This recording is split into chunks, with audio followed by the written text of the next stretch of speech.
it's Julie Davison from juliedavison.com. Today I want to share with you the bonus project kit for July 2020. Each time in my bonus project kit I include a free gift, and so in July the free gift included the Calligraphy Essentials project kit. I included one card base and envelope from this kit. This is a retired kit and is no longer available, but I got some on the clearance rack and wanted to share them as a special gift.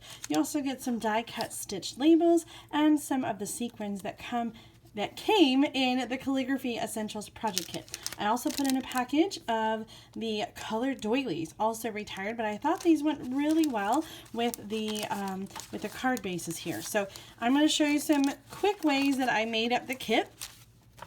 I used the pieces in the kit to create some simple cards, layering the doily behind the label and accenting with some of the sequins. So you can make some really quick, easy cards. There's 4 cards in 4 envelopes, and then you'll have plenty of doilies to use afterwards. The other 2 cards in this kit are pretty straightforward. This one's using the designer paper from the Flowers for Every Season suite, and then this card I cased right from the catalog.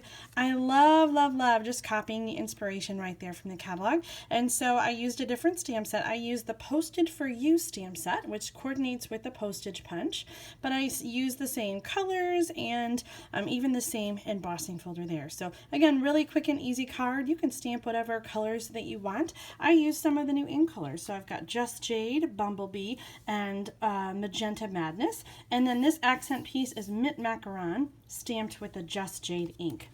But in the photos, when I sent out the project kit, I included a special project. I turned the cards into boxes. And so today I want to show you really quickly how I created the boxes from those card bases. So I'm going to get out the paper trimmer.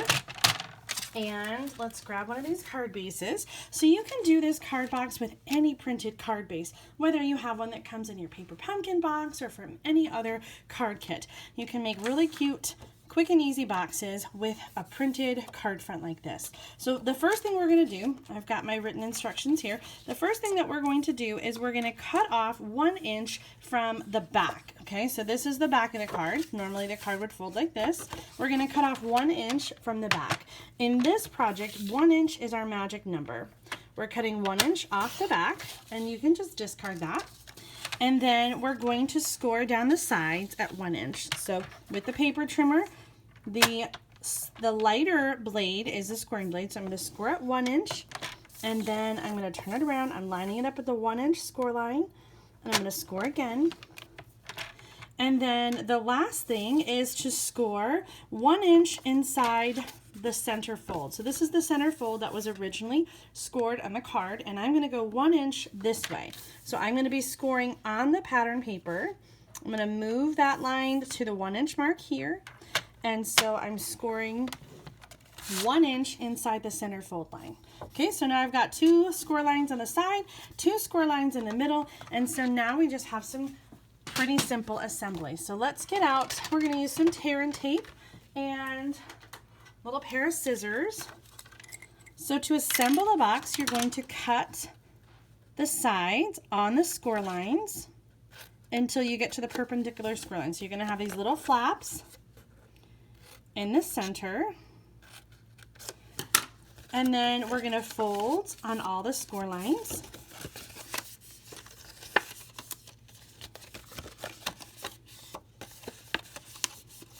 And assemble the box. So these little ones come in first, then the ones from behind that are white, and then the patterned ones are going to come around the side so that you see that on top. So the adhesive is going to go on the back of those flaps, and I'm just going to use a piece of tear and tape along the edge. I like tear and tape because it's just really quick and easy and very durable for 3D projects like this. We're going to do one side at a time. Just peel off the tear and tape, fold this up, and adhere that down. Then on the other side, and adhere that down. Really quick and easy, open top little box. I embellished the box with the doily and a label from that card kit. You could do any punched or die shape, of course.